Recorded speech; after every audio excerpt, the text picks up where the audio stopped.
Hi friends, hello. ಇವತ್ತು ನಾನು ನೋಡಿ ಇಲ್ಲಿ ಬಾಳೆ ಮೀನಿರುತ್ತೆ ಅಲ್ವಾ, ಹೊಳೆ ಮೀನು, ಅದರದ್ದು ಸಾಂಬಾರು ಮಾಡೋದನ್ನು ಹೇಳ್ಕೊಡ್ತೀನಿ. ನೋಡಿ ಇಲ್ಲಿ ಬಾಳೆ ಮೀನು ಇದೆ, 1 kg ಅಷ್ಟಿದೆ ಇದು. ನೋಡಿ ಅದಕ್ಕೀಗ ನಾವೀಗ ಸ್ವಲ್ಪ ಖಾರ ಮಿಕ್ಸ್ ಮಾಡಿ, ಇದು ವಾಶ್ ಮಾಡಿ ಇಟ್ಟಿದ್ದೀನಿ. ಇದಕ್ಕೆ ನಾವೀಗ ಸ್ವಲ್ಪ ಉಪ್ಪು ಖಾರ ಎಲ್ಲ ಹಾಕಿ ಮಿಕ್ಸ್ ಮಾಡಿ ಒಂದು ಸೈಡಲ್ಲಿ ಎತ್ತಿ ಇಟ್ಕೊಳ್ಳೋಣ. ನಾನಿಲ್ಲಿ ಮೊದಲಿಗೆ 1 ಸ್ಪೂನಷ್ಟು ಚಿಲ್ಲಿ ಪೌಡರ್ ಹಾಕ್ಕೊಂಡಿದ್ದೀನಿ. ಹಾಗೆಯೇ ಇದಕ್ಕೆ ಸ್ವಲ್ಪ ಅಂದರೆ 1 ಸ್ಪೂನಷ್ಟೇ ಸಾಲ್ಟ್ ಹಾಕ್ತೀನಿ ನಾನು ಇದಕ್ಕೆ.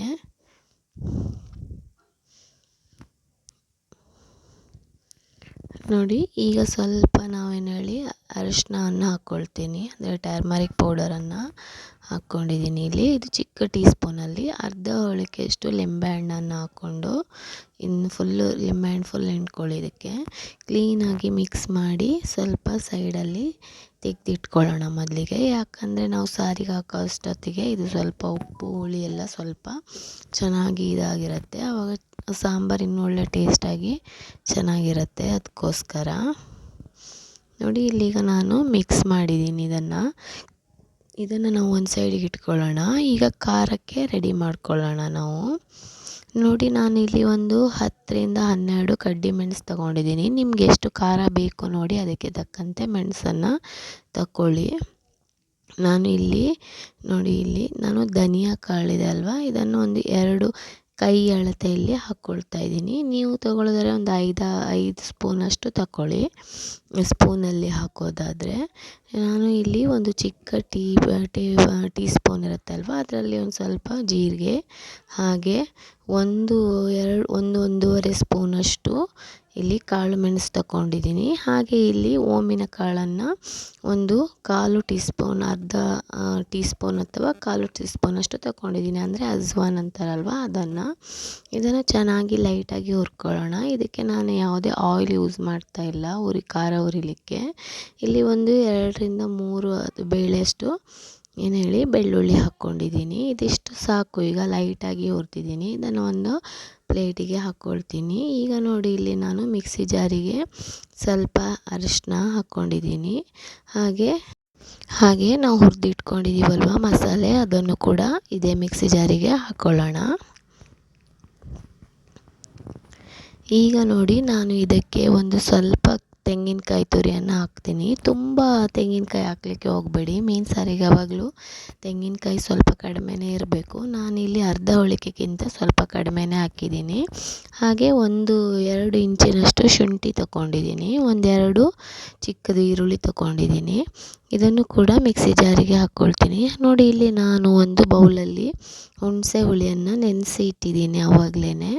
ಇದನ್ನು ಸ್ವಲ್ಪ ಚೆನ್ನಾಗಿ ಸ್ಮ್ಯಾಶ್ ಮಾಡಿಕೊಂಡು ಅದನ್ನು ಕೂಡ ಮಿಕ್ಸಿ ಜಾರಿಗೆ ಹಾಕ್ಕೊಳ್ತೀನಿ. ಯಾಕಂದರೆ ಬೀಜ ಎಲ್ಲಾದರೂ ಹುಣಸೆ ಹುಳಿಯಲ್ಲಿ ಕೆಲವೊಮ್ಮೆ ಬೀಜಗಳಿರುತ್ತೆ ಅಲ್ವಾ, ಅದು ನೋಡಿಕೊಂಡು ಹಾಕಿ. ಈಗ ಇದನ್ನು ಇದಕ್ಕೆ ಸ್ವಲ್ಪ ಗ್ರೈಂಡ್ ಮಾಡಿಕೊಂಡು, ಇಲ್ಲಿ ನೋಡಿ ನಾನಿಲ್ಲಿ ಸ್ವಲ್ಪ ಜೀರಿಗೆ ಮೆಣಸಿದೆ ಅಲ್ವಾ, ಅದನ್ನು ಒಂದು 5-6 ಜೀರಿಗೆ ಮೆಣಸನ್ನು ಹಾಕಿ ಮತ್ತೆ ಖಾರ ನುಣ್ಣಗೆ ರುಬ್ಕೊಂಡಿದ್ದೀನಿ. ಈಗ ರುಬ್ಬಿದ ಖಾರವನ್ನು ನೋಡಿ ಪಾತ್ರೆಗೆ ಹಾಕ್ಕೊಳ್ತೀನಿ. ನಿಮಗೆ ಎಷ್ಟು ಖಾರ ನಿಮಗೆ ಸಾಂಬಾರು ಸ್ವಲ್ಪ ತೆಳು ಬೇಕನ್ಸಿದ್ರೆ, ಮೀನು ಸಾರು ತೆಳು ಆಗಬೇಕಂದ್ರೆ ಸ್ವಲ್ಪ ನೀರು ಜಾಸ್ತಿ ಹಾಕ್ಕೊಳ್ಳಿ. ಇಲ್ಲ ಒಂದು ಸ್ವಲ್ಪ ಮೀಡಿಯಮ್ಗೆ ಇರಬೇಕು ಅನಿಸಿದ್ರೆ ನೋಡಿ ಸ್ವಲ್ಪ ನೀರು ಹಾಕ್ಕೊಳ್ಳಿ. ಮೀನನ್ನು ಮೊದಲಿಗೆ ಹಾಕಲಿಕ್ಕೆ ಹೋಗಬೇಡಿ, ಖಾರ ಕುದ್ಮೇಲೇ ಮೀನು ಹಾಕಬೇಕು. ಇಲ್ಲಾಂದರೆ ತುಂಬ ಬೆಂದು ಅದು ಎಲ್ಲ ಪುಡಿ ಆಗಿಬಿಡತ್ತೆ ಮೀನು, ಅದಕ್ಕೋಸ್ಕರ. ಈಗ ನಾನು ಚೆನ್ನಾಗಿ ಎಷ್ಟು ಹದ ಬೇಕು ನೋಡಿ ನೀರು ಹಾಕ್ಕೊಂಡು ಇದನ್ನು ನಾವು ಕುದಿಲಿಕ್ಕೆ ಬಿಡೋಣ. ಇದಕ್ಕೆ ಈಗ ಸ್ವಲ್ಪ ಸಾಲ್ಟ್ ಹಾಕಿ ಕುದಿಲಿಕ್ಕೆ ಬಿಡೋಣ ನಾವು. ನಾನಿಲ್ಲಿ ಸ್ವಲ್ಪ ಸಾಲ್ಟ್ ಹಾಕ್ಕೊಳ್ತೀನಿ, ಯಾಕಂದರೆ ಹುಳಿ ಹಾಕಿದಾಗ ನಾವು ಸಾಲ್ಟ್ ಕಡಿಮೆ ಆದರೆ ಚೆನ್ನಾಗಿರಲ್ಲ. ಹಾಗೆ 1-2 ಹಸಿಮೆಣಸನ್ನು ಉದ್ದವಾಗಿ ಕಟ್ ಮಾಡಿ ಹಾಕ್ತೀನಿ. ಹಾಗೆ ಸ್ವಲ್ಪ ಜಿಂಜರ್ ಇದೆ ಅಲ್ವಾ, ಅದನ್ನು ಸ್ವಲ್ಪ ಚಿಕ್ಕದಾಗಿ ಹೆಚ್ಚಿ ಹಾಕಿದ್ದೀನಿ. ಈಗ ಮುಚ್ಚಿಟ್ಟು ಸ್ವಲ್ಪ ಕುದಿಲಿಕ್ಕೆ ಬಿಡೋಣ. ನೋಡಿ ಈಗ ಕುದಿ ಬರ್ತಾ ಇದೆ ಅಲ್ವಾ, ಈಗ ನಾವು ಮಿಕ್ಸ್ ಮಾಡಿಟ್ಟು ಅಂತ ಖಾರ ಎಲ್ಲ ಮಿಕ್ಸ್ ಮಾಡಿದ್ದೀವಲ್ಲ ಫಿಶ್ಶು, ಇದನ್ನು ಈಗ ನಾವು ಈ ಸಾಂಬಾರಿಗೆ ಹಗುರವಾಗಿ ಹಾಕ್ಕೊಳ್ಳೋಣ. ಒಂದು ಸೈಡಿಗೆ ಹಾಕ್ಕೊಳ್ತಾ ಬನ್ನಿ.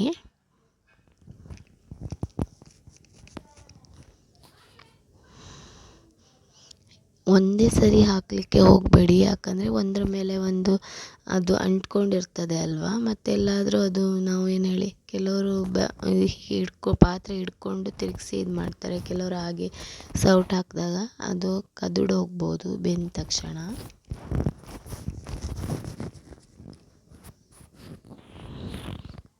ನೋಡಿ, ಈಗ ಎಲ್ಲವನ್ನು ಹಾಕ್ಕೊಳ್ಳೋಣ. ಹಾಗೆ ಫ್ರೆಂಡ್ಸ್, ಯಾರೆಲ್ಲ ನೋಡ್ತಾ ಇದ್ದೀರಾ ಒಂದು ಲೈಕ್ ಕೊಡಿ, ಹಾಗೆ ಸಬ್ಸ್ಕ್ರೈಬ್ ಮಾಡ್ಕೊಳ್ಳೋದನ್ನು ಮರಿಬೇಡಿ. ಪ್ಲೀಸ್ ಸಬ್ಸ್ಕ್ರೈಬ್ ಮಾಡ್ಕೊಳ್ಳಿ. ನೋಡಿ, ಹೀಗೆ ಜಾಗ ಇರೋಲ್ಲೆಲ್ಲ ಕ್ಲೀನಾಗಿ ಸೇರಿಸಿ ಕ್ಲೀನಾಗಿ ಹಾಕ್ಕೊಳ್ಳಿ. ಯಾಕಂದರೆ ಇದು ಸ್ವಲ್ಪ ಸ್ಲೈಸ್ ಪೀಸಸ್ ಅಲ್ವಾ, ಬೇಗ ಬೆಂದುಬಿಡತ್ತೆ. ಮತ್ತು ನಾವು ಒಂದರ ಮೇಲೆ ಒಂದು ಹಾಕಿದಾಗ ಅದು ಸಾಂಬಾರಿಂದ ತೆಗಿಬೇಕಾದ್ರೆ ಮತ್ತು ತುಂಬ ಅಂದರೆ ಪುಡಿ ಪುಡಿ ಆಗ್ಬೋದು, ಅದಕ್ಕೋಸ್ಕರ.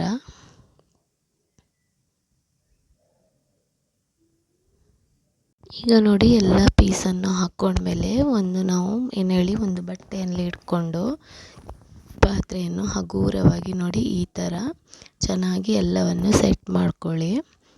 ಈ ಥರ ಸೆಟ್ ಮಾಡಿ ಒಂದು ಲಿಡ್ ಕ್ಲೋಸ್ ಮಾಡಿ ಸ್ವಲ್ಪ ಕುದಿಲಿಕ್ಕೆ ಬಿಡೋಣ.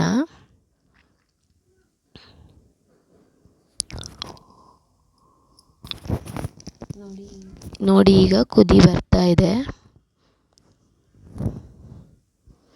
ಆದಷ್ಟು ಸೌಟನ್ನು ಯೂಸ್ ಮಾಡಬೇಡಿ, ಬಟ್ಟೆ ಹಿಡ್ಕೊಂಡು ಕ್ಲೀನಾಗಿ ಅದನ್ನು ಪಾತ್ರೆನ ಹಗುರವಾಗಿ ತಿರುಗಿಸ್ತಾನೆ ಬೇಯಿಸಬೇಕು. ಇಲ್ಲಾಂದರೆ ಸೌಟ್ ಹಾಕಿದರೆ ಅದು ಪೀಸೆಲ್ಲ ಹಾಳಾಗ್ಬೋದು ಪೀಸು, ಅದಕ್ಕೋಸ್ಕರ. ಈಗ ನೋಡಿ, ಲಿಡ್ ಕ್ಲೋಸ್ ಮಾಡಿ ಮತ್ತೆ ಸ್ವಲ್ಪ ಕುದಿಲಿಕ್ಕೆ ಬಿಡೋಣ. ನೋಡಿ, ಈಗ ಚೆನ್ನಾಗಿ ಕುದಿ ಬರ್ತಾ ಇದೆ ಅಲ್ವಾ ಸಾಂಬಾರು. ಮೇಲ್ಗಡೆ ನೋಡಿ ಆಯಿಲ್ ಎಲ್ಲ ಬಿಟ್ಟಿದೆ, ಅದರಲ್ಲಿರೋ ಫ್ಯಾಟ್ ಇತ್ತಲ್ವಾ. ಈಗ ಫಿಶಲ್ಲಿ ಫ್ಯಾಟ್ ಇರೋದೆಲ್ಲ ಬಿಟ್ಟು ಅದು ಸ್ವಲ್ಪ ಆಯಿಲಿ ಥರ ಆಗಿರುತ್ತೆ. ಸಾಮಾನ್ಯ ಬಾಳೆ ಮೀನಲ್ಲಿ ಫ್ಯಾಟು ಇದು ತುಂಬ ಜಾಸ್ತಿ ಇರುತ್ತೆ, ಸ್ವಲ್ಪ ಅಂದರೆ ಆಯಿಲ್ ಥರ ಮೇಲ್ಗಡೆ ಫುಲ್ಲು ತೇಲ್ತಾ ಇರುತ್ತೆ. ಈಗ ನಾನು ಇದಕ್ಕೆ 1 ಸ್ಪೂನಷ್ಟು ಸಾಲ್ಟ್ ಹಾಕಿದ್ದೀನಿ. ನಾವು ಹುಳಿ ಹಾಕಿದಾಗ ಸ್ವಲ್ಪ ಉಪ್ಪು ಕಡಿಮೆ ಅನಿಸ್ತಾ ಇರುತ್ತೆ, ನೋಡಿ ಹಾಕ್ಕೊಳ್ಳಿ ಉಪ್ಪನ್ನು.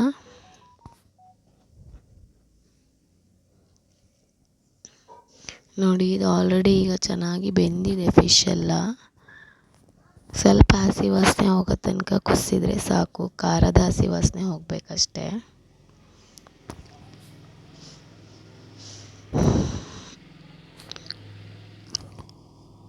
ಇದೀಗ ಚೆನ್ನಾಗಿ ಏನು ಹೇಳಿ ಖಾರದ ಸ್ಮೆಲ್ಲೆಲ್ಲ ಹೋಗಿದೆ, ಕ್ಲೀನಾಗಿ ಕುದ್ದಿದೆ ಕೂಡ, ಚೆನ್ನಾಗಿ ಕುದಿ ಬಂದಿದೆ. ನೋಡಿ, ಆಯಿಲೆಲ್ಲ ಎಷ್ಟು ಚೆನ್ನಾಗಿ ಬಿಟ್ಟಿದೆ ನೋಡಿ ಸಾಂಬಾರಲ್ಲಿ ಅಲ್ವಾ, ಎಷ್ಟು ಚೆನ್ನಾಗಿ ಕಲರ್ಫುಲ್ ಆಗಿದೆ.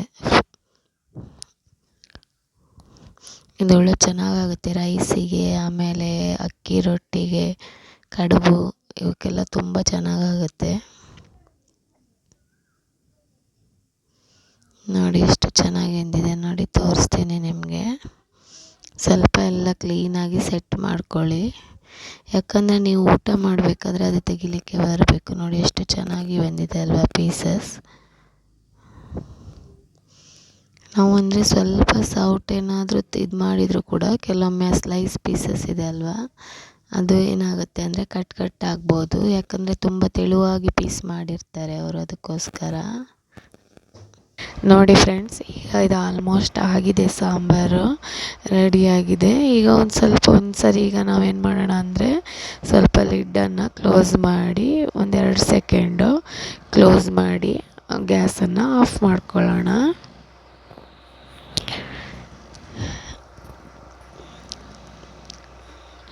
ಈಗ ಸಾಕಾಗುತ್ತೆ ಇಷ್ಟೇ. ನೋಡಿ, ನಾನಿಲ್ಲಿ ಗ್ಯಾಸ್ ಕೂಡ ಆಫ್ ಮಾಡಿದ್ದೀನಿ. ನೋಡಿ, ಎಷ್ಟು ಚೆನ್ನಾಗಿ ಬಂದಿದೆ ಅಲ್ವಾ, ಎಷ್ಟು ಆಯಿಲಿ ನೋಡಿ, ಏನು ಹೇಳಿ ಅದರಲ್ಲಿರೋ ಫ್ಯಾಟ್ ಎಲ್ಲ ಇದೆ ಅಲ್ವಾ, ಅದರಿಂದ ಆಯಿಲಿ ಥರ ಅಂಶವನ್ನು ಬಿಟ್ಟಿದೆ ನೋಡಿ ಅಲ್ವಾ. ನಾವೇನು ಆಯಿಲ್ ಹಾಕಿ ಏನು ಖಾರವನ್ನು ರುಬ್ಬಿಲ್ಲ ಅಲ್ವಾ, ಆಯಿಲಿನ ಹಾಕಿ ಏನು ಖಾರ ಹುರಿದಿಲ್ಲ, ಏನು ಮಾಡಿಲ್ಲ, ಆಯಿಲ್ ಯೂಸೇ ಮಾಡಿಲ್ಲ. ಆದರೂ ನೋಡಿ ಎಷ್ಟೊಂದು ಫ್ಯಾಟ್ ಇದೆ ಅಲ್ವಾ ಅದರಲ್ಲಿ, ತುಂಬ ಚೆನ್ನಾಗಿ ಆಗುತ್ತೆ, ಒಳ್ಳೆಗೆ ಖಾರ ಆಗಿ ತುಂಬ ಚೆನ್ನಾಗಿರುತ್ತೆ ಸಾಂಬಾರಂತೂ. ನೋಡಿ, ಎಷ್ಟು ಚೆನ್ನಾಗಿ ಬಂದಿದೆ ನೋಡಿ ಅಲ್ವಾ. ನೀವು ಒಮ್ಮೆ ಮನೆಯಲ್ಲಿ ಟ್ರೈ ಮಾಡಿ, ಹೇಗೆ ಬಂದಿದೆ ಅಂತ ಕಾಮೆಂಟ್ಸ್ ಹಾಕಿ, ಹಾಗೆ ಲೈಕ್ ಮತ್ತು ಸಬ್ಸ್ಕ್ರೈಬ್ ಮಾಡ್ಕೊಳ್ಳೋದನ್ನು ಮರಿಬೇಡಿ. Thank you so much.